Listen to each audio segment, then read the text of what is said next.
Mais uma aula do canal Biologia Evolutiva. E a aula de hoje vai ser sobre protozoários. Organização dos protozoários. Os protozoários são unicelulares. Isso quer dizer que eles têm apenas uma única célula.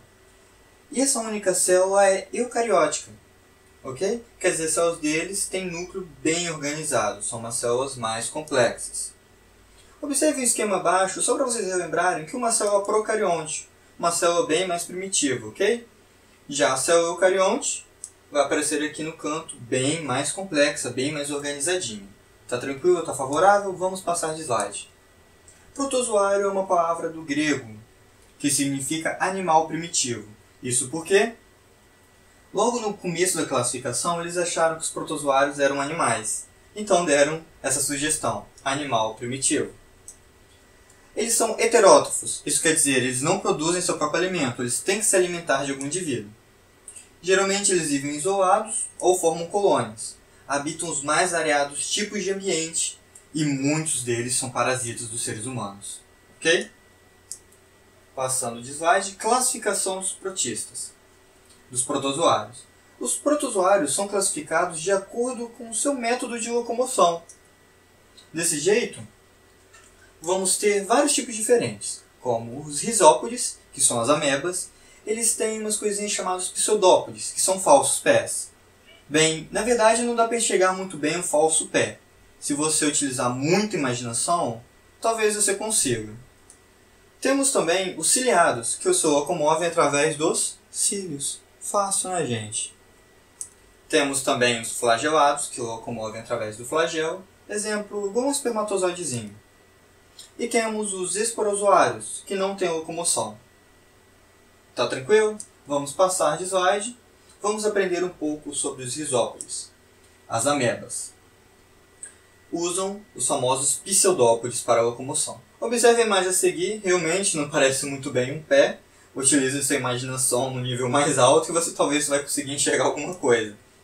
Elas fazem um processo chamado fagocitose, que simplesmente está passando alguma coisinha ali, ela vai dar aquela abraçada e vai jogar aquele organismo, aquela substância, para dentro do corpo.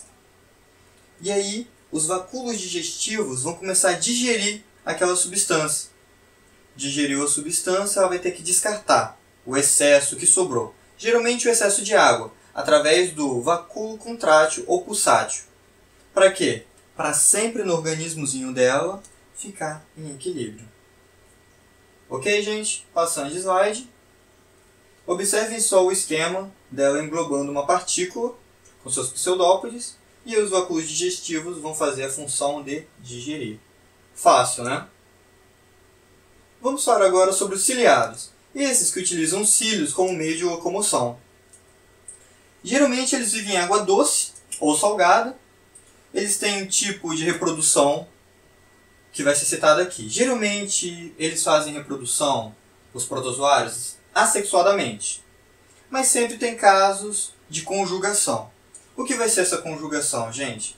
Vai ser a troca de material genético de um protozoário com outro protozoário. Não é exatamente uma reprodução mesmo, mas é sim sexuada. Células transmitem material genético para outra e as duas ficam com variabilidade genética maior. Depois do processo de conjugação, as células vão sim realizar o processo assexuado. Passando o slide, aqui uma imagem para vocês verem como são realmente os protozoários observados no microscópio. Imagens reais, tá? Vamos falar sobre os flagelados. Muitos deles são parasitas humanos, como o vaginalis, que provocam muita coceira e ardência e corrimento, geralmente na mulher, como o próprio nome já diz, vaginalis. Geralmente ele é encontrado nessa flora vaginal aí, a mulher acaba sendo infectada, alguém foi infectado, pelo menos teve alguém que foi infectado alguma vez, e na sua totalidade é a mulher que acaba passando o vaginalis, esse protozoário flagelado, para o homem. Tá tranquilo? Temos também o Trypanosoma cruzi, que é a doença de Chagas, que ele também tem flagelozinho, tá, gente? Vamos passar o slide.